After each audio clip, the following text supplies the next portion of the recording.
నిజామాబాద్ జిల్లాలో దాదాపు కొన్ని రోజులుగా మత ప్రచారం అనే ఒక ముసుగుతోని దాదాపు ఛత్తీస్గఢ్ నుంచి 100 మందికి పైగా మహిళలు వచ్చి ఏవైతే జ్ఞానగంగా దాంతోపాటు కొన్ని విచిత్రమైనటువంటి కొన్ని పుస్తకాలని పబ్లిక్లోకి తీసుకోవడం జరుగుతూ ఉంది. సో ఇందులో భాగంగా మత మార్పిడి చేస్తూ ఉన్నారు.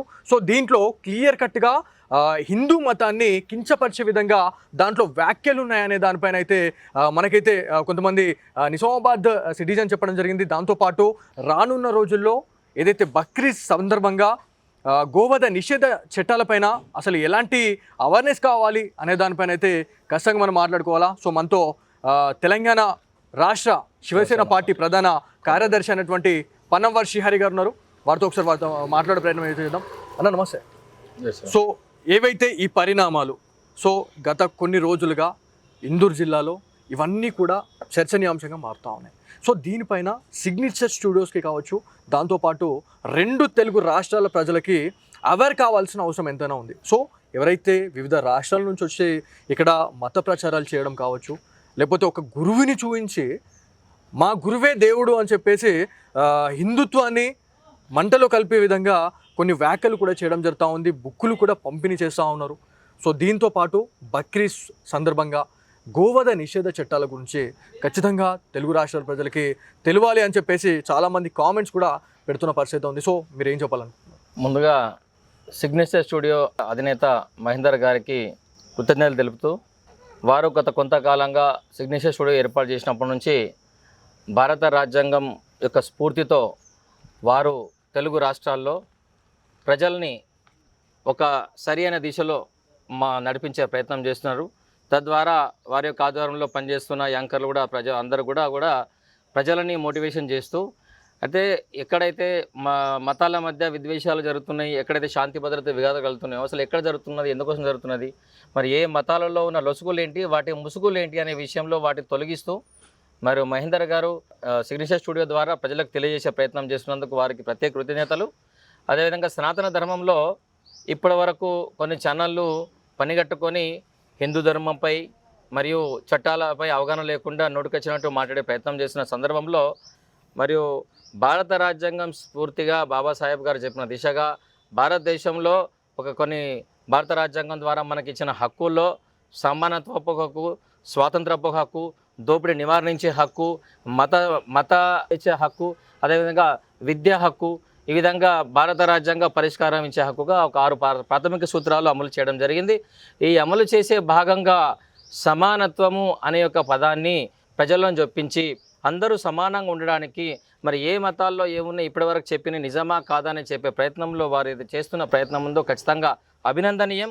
దానికి వంతు కూడా చాలా యాంకర్లని సిగ్నేచర్ స్టూడియోలో నేను కొన్ని వీడియోలు కూడా చూస్తున్నప్పుడు వారు సమాజంలో వాస్తవాలను చెప్పే ప్రయత్నం చేస్తున్నారు, చట్టానికి దృష్టి తీసుకొచ్చి వారు ముందు తీసుకొచ్చే ప్రయత్నం చేస్తున్నారు. కాబట్టి వారికి కూడా అభినందనలు తెలపాల్సిన అవసరం ఉంది.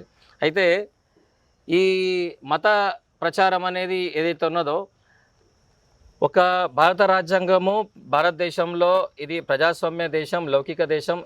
ఈ భారతదేశంలో ప్రతి ఒక్క వ్యక్తి తమ మతాలను ఆచరించాలి, ఆ యొక్క మతాలకు అనుగుణంగా జీవించే హక్కు కల్పించడం జరిగింది.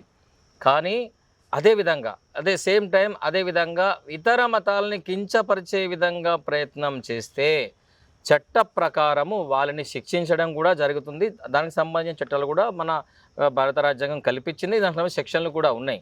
కాబట్టి ఈ మధ్యలో సిగ్నేచర్ స్టూడియోలో మొన్న రీసెంట్లీగా కొన్ని జ్ఞానగంగా అనే ఒక బుక్ ద్వారా నేను చూడడం జరిగింది. అయితే ఈ జ్ఞానగంగా అనేసరికంటే దానిపైన శ్రీకృష్ణుడు అర్జునుడు ఉండేసరికంటే ఇది హిందువుల పుస్తకము అని చెప్పేసి చాలా మటుకు సాధారణ హిందువులు కావచ్చు, చుట్టుపక్కల కావచ్చు తీసుకునే ప్రయత్నం చేస్తాం. ఇక్కడ ఏమవుతుందంటే మన భారతదేశం లౌకిక దేశం, ప్రజాస్వామ్య దేశం. ఇక్కడ విద్యా హక్కు చట్టం ద్వారా ఏమంటే ఏ యొక్క విద్యా హక్కు చట్టంలో కూడా మత ప్రాతిపాదికన అట్లాంటి మత ప్రచారం చేయకూడదు. కాబట్టి మనకి ఏ స్కూల్లో కూడా మతాలకు సంబంధించిన అంశాలు చెప్పరు. అవును, అది కేవలం ఇళ్లలో మాత్రమే తల్లిదండ్రుల ద్వారా చేసిన సంస్కారం ద్వారా నేర్చుకోవడం తప్ప ఎక్కడ కూడా స్కూళ్ళలో భగవద్గీత ఇట్లా ఉంటుంది, వేదాలు ఏంటంటే చెప్పరు. వేద పాఠశాలలు తప్ప మిగతా వాటికి ఉండే అంటే ప్రత్యేకమైన అధికారులు, ప్రత్యేకమైన వేద పాఠశాలలు కానీ, మదర్సాలు కానీ లేదా చర్చిల ద్వారా ఏర్పాటు చేసిన కొన్ని వాటిలో తప్ప వేరే వాటిలో చెప్పారు. కాబట్టి మతం గురించి అవగాహన ఉంటుంది. అయితే ఎవరైతే ఒక పుస్తకాలు అయితే నేను హిందువును కాబట్టి నేను భగవాన్ శ్రీకృష్ణుని నమ్ముతాను కాబట్టి, అర్జునుడు నమ్ముతాను కాబట్టి ఆ యొక్క పుస్తకం పైన శ్రీకృష్ణుడు గీతా జ్ఞానము లేదు జ్ఞానగంగా అని చెప్పేసి ఒక ప్రింట్ చేసి బుక్ ఇస్తున్నప్పుడు నేను అది నమ్మి తీసుకుంటాం. కానీ ఆ వస్తున్న వ్యక్తి ఎలా ఉంటుందంటే వాళ్ళకు కనీసం బొట్టు లేదు, వాళ్ళ ఆచార వ్యవహారాలు హిందూ ధర్మానికి వ్యతిరేకంగా ఉంటూ హిందూ ధర్మానికి అనుకూలంగా బొట్టు పెట్టుకో అంటే కూడా పెట్టుకోకుండా ప్రయత్నం చేస్తారు. కాబట్టి వాళ్ళకు అనుమానం వచ్చి అడ్డుకునే ప్రయత్నం జరుగుతున్నది. అదేవిధంగా ఆ బుక్కుల్లో ఆ పుస్తకాల్లో క్లియర్గా శివుడు దేవుడు కాదు, విష్ణువు దేవుడు కాదు, అంతా కూడా ఈ సంత్ రాంపాల్ దాస్ అనే వ్యక్తికి సంబంధించిన ఒక వ్యక్తి తనను తాను దేవుడు అని చెప్పుకొని తానే దేవుడు తననే పూజించాలని చెప్పేసి వారికి సంబంధించిన ఒక వ్యక్తి శిష్యుడు ఎవరైతే ఉన్నారో ఆయన ఇప్పుడు అతను కూడా జైల్లో ఉన్నాడు. ఎందుకంటే వీళ్ళు కొన్ని ఆయుధ సంపత్తి కలిగి ఉన్నారు, ఇది ప్రత్యేకమైన వేరే ప్రయత్నం చేశారు కాబట్టి ప్రభుత్వ వ్యతిరేక విధానాలు పాల్పడ్డారు, మతాల మధ్య చిచ్చురే ప్రయత్నం చేశారు కాబట్టి వారిని లోపడేయడం జరిగింది. అట్లా ఒక జైల్లో ఉన్న వ్యక్తికి సంబంధించిన వ్యక్తులు వచ్చి పుస్తకాలు పంచుతుంటే మరి నిజామాబాద్లో ఆ సిగ్నేచర్ స్టూడియో మీ యొక్క ఆధ్వర్యంలో మరి అది పట్టుకోవడం జరిగింది. అది ఖచ్చితంగా మత ప్రచారమే. ఎటువంటి మత ప్రచారము అవుతుంది అంటే ఒక పుస్తకాన్ని మీ యొక్క మత స్వాతంత్రపు హక్కు అనేది చాలామంది దాన్ని తప్పుడుగా ప్రచారం చేస్తారు. ఎగ్జాక్ట్లీ నిన్న కూడా వీడియో ఏదైతే వచ్చిందో దాంట్లో క్లియర్ కట్గా వాళ్ళు చెప్తా ఉన్నారు, భారతదేశంలో మా మతాల గురించి మేము ప్రచారం చేసుకునే అధికారం మాకుంది, హక్కు మాకుంది అని చెప్పేసి ఒక వ్యక్తి క్లియర్ కట్గా అంటే మనం టార్గెట్ చేస్తూ కూడా ఆయన వీడియోలో క్లియర్గా చెప్తా ఉన్నాడు. దీన్ని ఎలా ప్రచారం చేస్తున్నాడు ఈ సిగ్నేచర్ స్టూడియో వాడు? మత ప్రచారంలో కలకలం రేపిందంట. అయితే ఇక్కడ అతను ఎవరైతే వీడియోలో అతను చెప్తున్నాడో అతను ఒక నల్ల కోట్ వేసుకొని ఏదో చెప్పే ప్రయత్నం చేస్తున్నాడు. అతను పాస్టర్ అని చెప్తున్నాడు. పాస్టర్ అని చెప్పి భారత రాజ్యాంగంలో చెప్పిన విధానాలకు వ్యతిరేకంగా అతను పాస్టర్ అయి ఉండి హిందూ మతంలో హిందూ ధర్మంలో ఉన్న కొన్నింటిని ఎత్తి చూపే ప్రయత్నం చేస్తున్నాడు అతను. కాబట్టి మత స్వాతంత్రపు హక్కు అంటే ఒక క్రైస్తవుడు వచ్చి అతన్ని ఆ యొక్క ఇంట్లో ప్రార్థనలు చేసుకోవడం తప్పు లేదు. కానీ ఒక క్రైస్తవుడు ఒక హిందువు దగ్గరకు వచ్చి కానీ, ఒక క్రైస్తవుడు ముస్లిం దగ్గర వచ్చి కానీ, లేదా ఒక ముస్లిం ఒక హిందువు దగ్గర వచ్చి కానీ, ఒక ముస్లిం క్రైస్తవుడి దగ్గరకు వచ్చి కానీ, లేదా హిందువు క్రైస్తవుడు లేదా ముస్లిం దగ్గర వెళ్ళి కానీ మీరు మతం మారండి అని చెప్పి ప్రలోభ పెట్టి మీకు డబ్బులు ఇస్తాము అని చెప్పడము అది నేరము. అదేవిధంగా మీకు మా మతంలో వస్తే వ్యాధులు నయమైతాయి, మీకు ఆరోగ్యం బాగుతుందని చెప్పి మభ్య పెట్టడము నేరము. అదేవిధంగా మీరు మా మతాన్ని నమ్ముకోపోతే, మా దేవుని నమ్ముకోపోతే మీరు చనిపోతారు, మీరు బాగుండదు, మీకు పుట్టగతులు ఉండవు, మీకు స్వర్గప్రాప్తి చెందదని చెప్పి చెప్పడము ఇది భయపెట్టడం అవుతుంది. కాబట్టి ఒక రాజ్యాంగం ప్రకారం ఒక మతంలో ఉన్న మత ప్రచారము అనేది నేను ఒక హిందువుగా ఇంకో హిందువు ఇంటికి చేసుకోవచ్చు, ఆ హిందువుని ఇంకో దాని ధర్మం వైపున ఇంకో కొంచెం గట్టిగా తీసుకోవడానికి తప్పు లేదు. అదేవిధంగా ఒక హిందువుల సమూహం లేదా క్రైస్తవుల సమూహము ఒక ముస్లింల సమూహం ఏర్పాటు చేసుకొని వాళ్ళ మత ప్రచారం చేసుకోవచ్చు, ఇది చట్టం అంటారు. కానీ ఒక హిందువుల సమూహంలో ఒక క్రైస్తవులు వచ్చి ప్రచారం చేయడం అనేది ఖచ్చితంగా నేరం అవుతుంది. ఒక హిందూ ఇంట్లో వచ్చి మభ్యపెట్టి భయపెట్టి ప్రలోభ పెట్టి ఈ విధంగా చేయడం చట్టరీత్యా నేరం. దానికి మత మార్పు నిరోధక చట్ట బిల్లులు ఏర్పాటు చేయడం జరుగుతున్నది.